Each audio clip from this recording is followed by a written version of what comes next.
Hi everyone, welcome again to another financial analysis video with myself, Moeed Amin, and my colleague, Ted Wainman. So the goal of this show is to raise everyone's business financial knowledge so that you can read financial statements and make great decisions, whether it's investing, selling, or even joining a company. So today we're going to be looking at EasyJet, right? Very well-known business, especially if you're in Europe, maybe less so transatlantically. However, it's possible you will have heard of them. So quick note about EasyJet. As I said, low-cost budget airline group, 318 aircrafts, 927 routes in 34 countries in Europe. Now, what most people won't know, in fact, I didn't know this at the start, is that there is a massive brand around EasyJet called the Easy Group, and there are about 52 brands in there. So it's well worth looking at because they do everything, from my notice, spanning from telecoms and IT to business, to self-storage,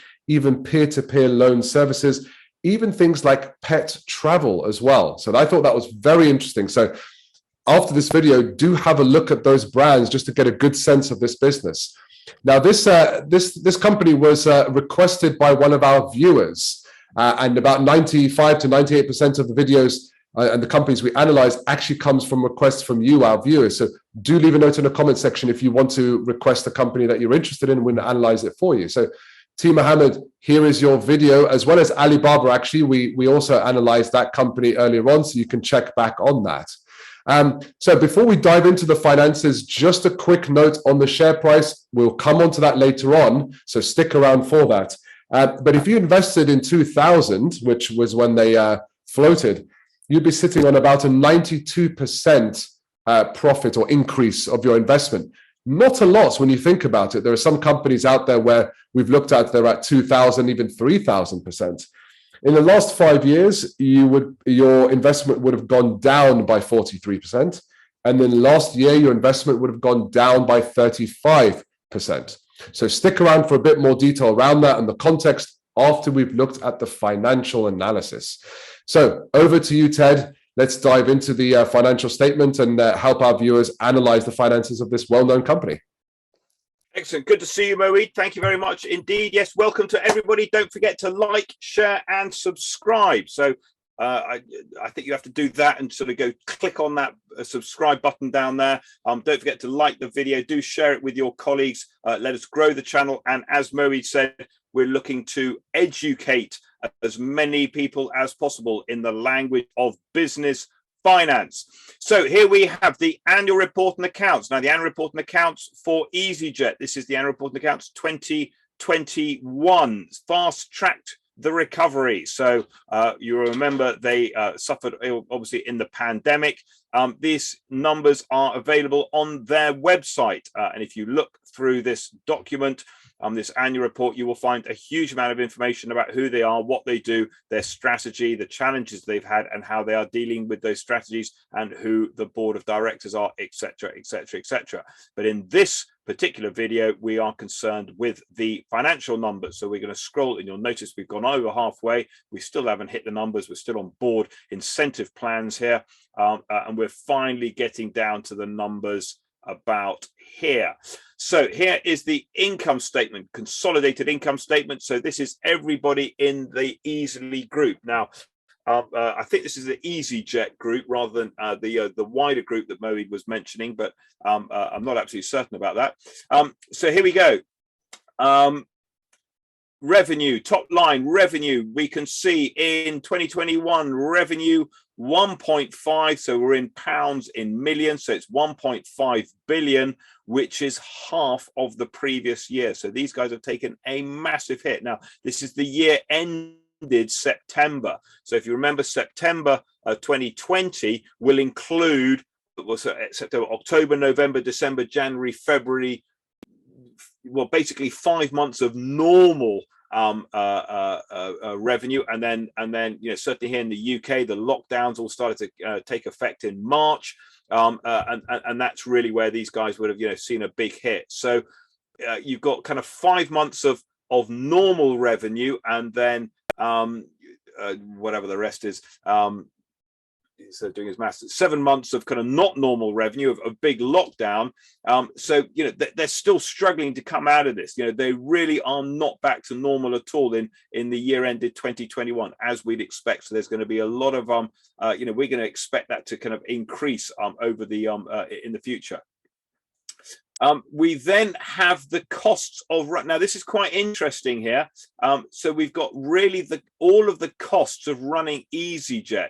These are all these numbers here. So you've got things like, you know, so the costs of fuel, well, we're going to expect that to go up over the next few years. Crew costs, that's their salaries, navigation costs, maintenance, and then you've got things like selling and marketing in here. That would be kind of what we would usually categorize as SG&A, or sales, general and administrative costs. But these guys, and you'll, for those of you who are familiar with these you know, these videos, will often notice that, you know, we talk about this gross profit, for example, and gross profit is the revenue less the cost of the thing we're selling. And these guys, well, they're selling flights, but what they kind of, you know, the business model says that it costs the same to fly people from A to B if the airplane is full or if it is empty. And so it's a kind of, from that perspective, it's a fixed cost business. So it costs pretty much the same. And that's why it's all about getting just bums on seats.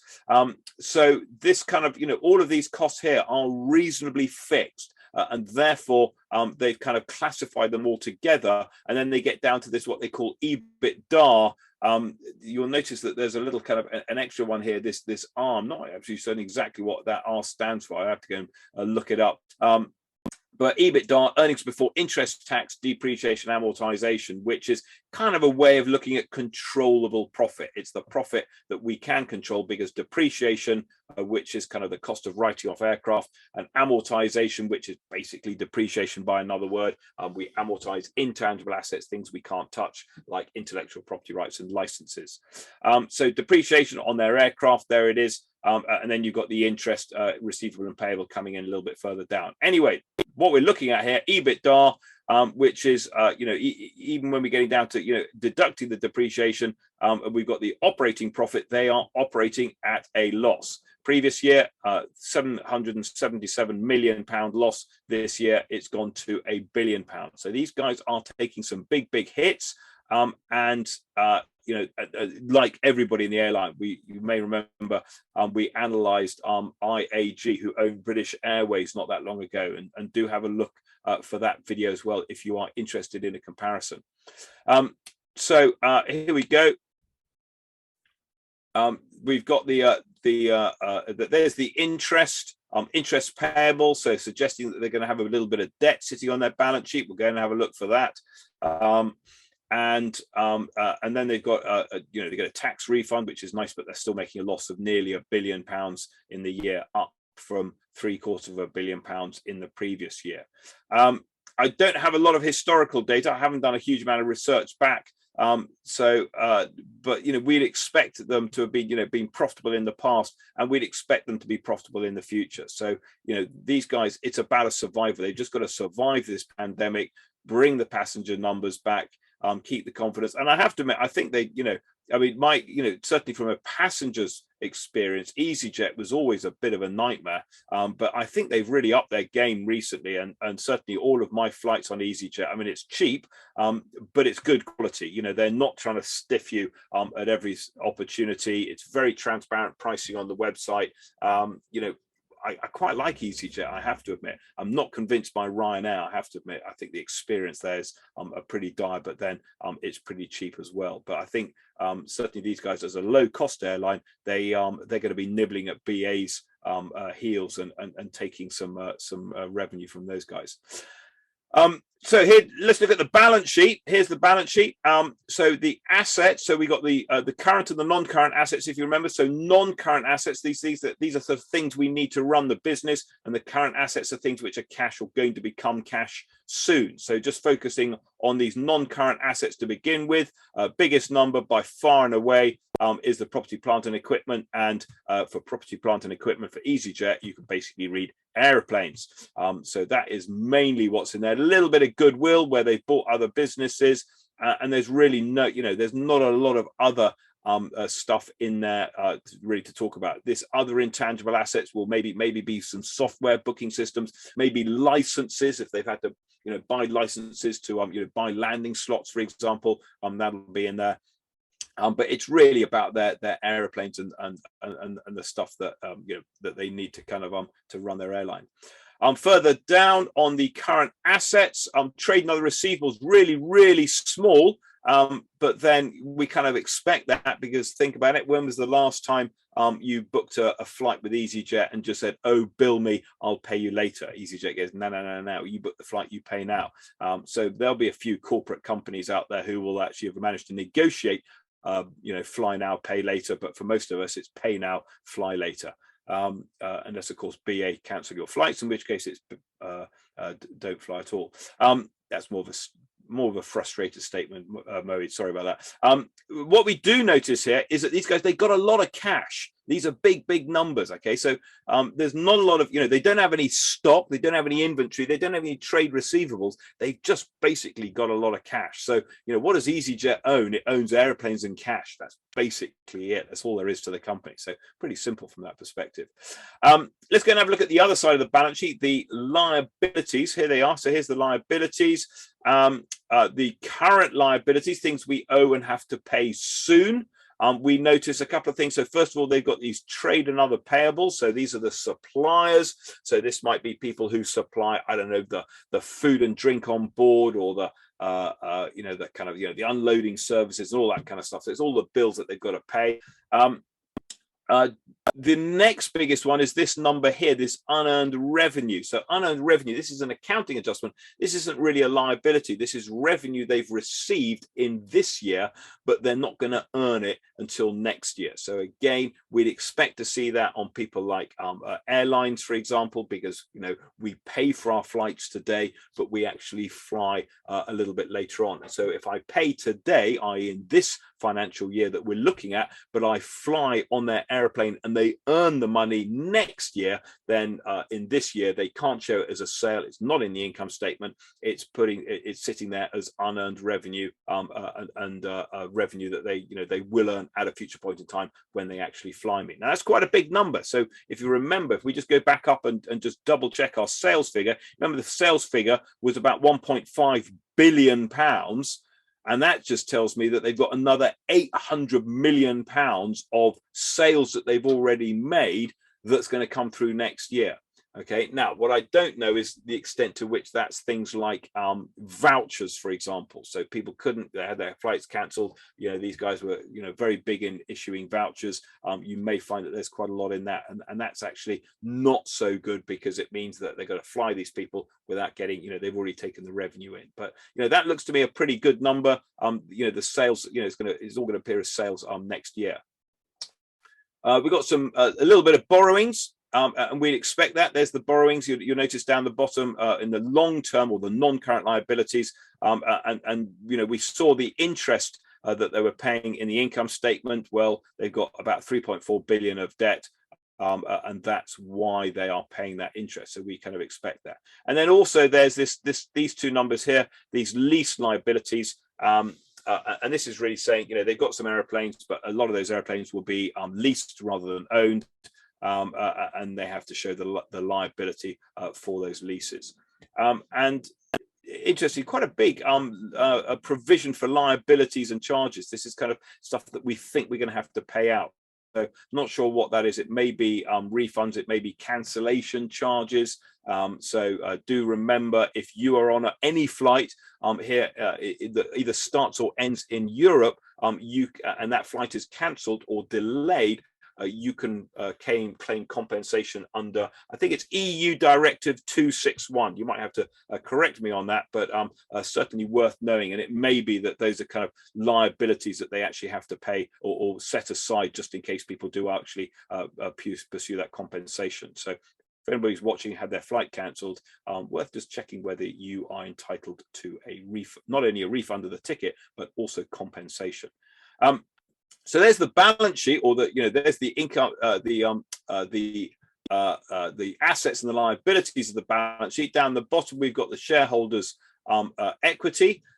What's standing out So first of all, we notice that the total equity is the same as the net assets. That means the balance sheet balances. So that's a good thing. This number here is the retained earnings. You'll see the retained earnings has gone down. And the reason that the retained earnings has gone down is because obviously they've made a loss. What you will also notice here is that the share capital and share premium have increased. So this would tell me that I expect this company has issued shares in order to to raise more funds, and that kind of makes sense. A lot of airline companies, pandemic hits, they suddenly go, oh my god, I don't have the cash reserves, I wasn't expecting this, and they go back to the shareholders and say, look, we need to issue more shares, we need some investment in order to survive this, and we'll be able to confirm that a little bit later on. So here we see the movement in equity.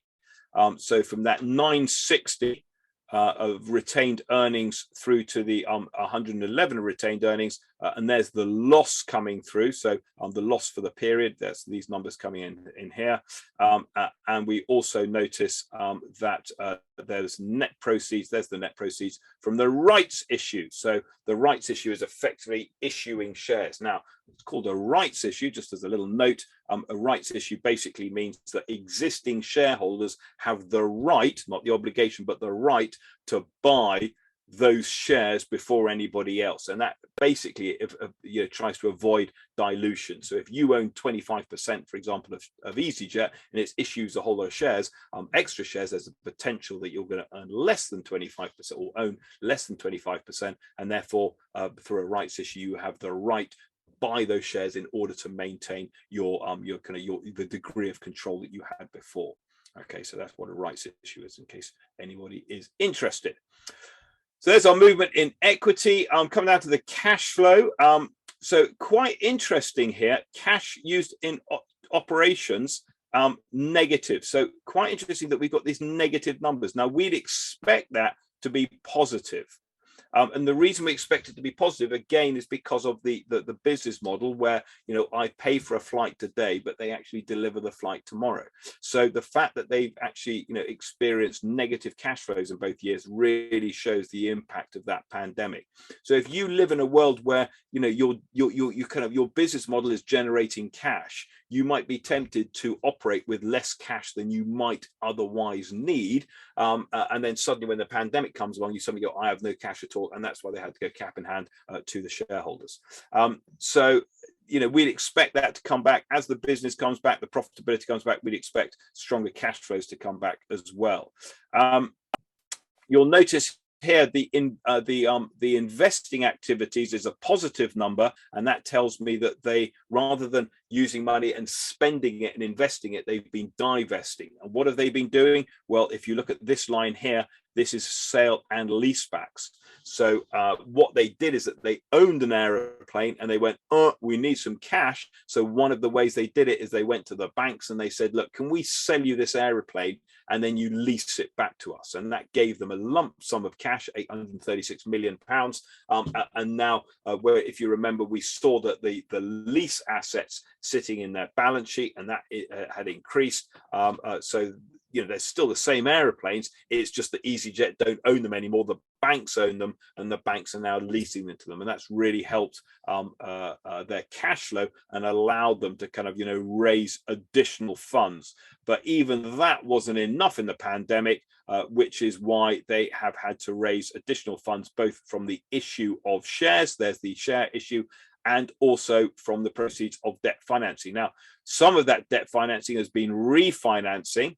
So you can see in the previous year, they borrowed some money. It looks like they kind of repaid some of that money and then borrowed a whole lot more. So, but on a net basis, they are raising more money through debt. So all of that cash they got sitting in the bank is really driven by issuing shares, borrowing more money, and leasing back their selling their airplanes and then leasing them back.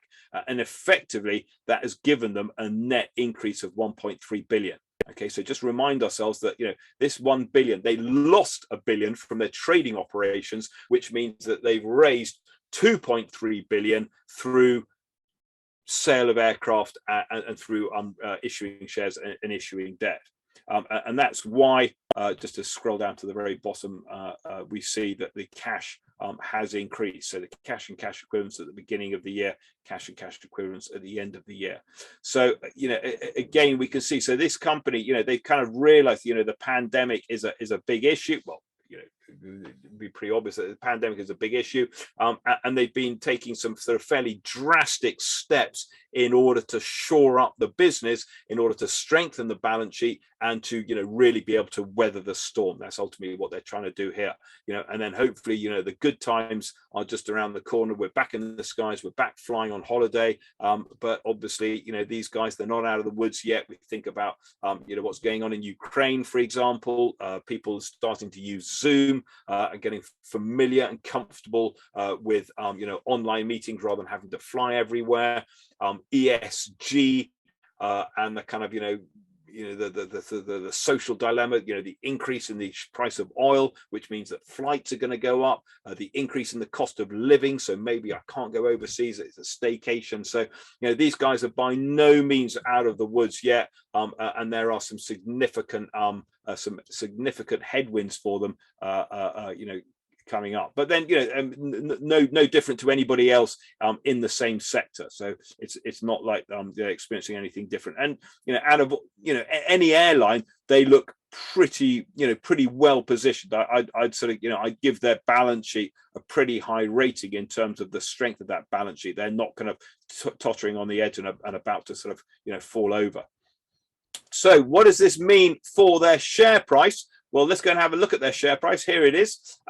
So their market cap is 4.3 billion pounds.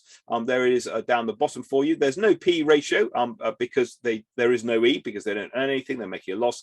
There's no dividend yield because they are not paying a dividend for obvious reasons. And we can see from the kind of the share price. So that's the pandemic there. You can kind of see the pandemic, suddenly it's just like, oh my God, these guys are going to completely go. And then we get down to the bottom and everyone thinks, wow, buying opportunity, and the share price goes up, and then they go, oops, we've overcooked it a bit, and the share price comes back down again, etc., etc. If we look at this, obviously it's up, on a sort of on an all-time basis, but that's kind of irrelevant. So you can kind of see the kind of, there's a big increase around here, and I haven't looked at the history of this company, so I don't know exactly what it is, but it's very difficult to determine a trend. Quite often, those of you who are sort of familiar with these videos, you'll see I kind of, I take a chartist approach, and I say, oh, look, there's a trend here, and it's kind of, it's going to bounce up like that, for example, and that's what we expect it to go. But there's nothing like that on these guys.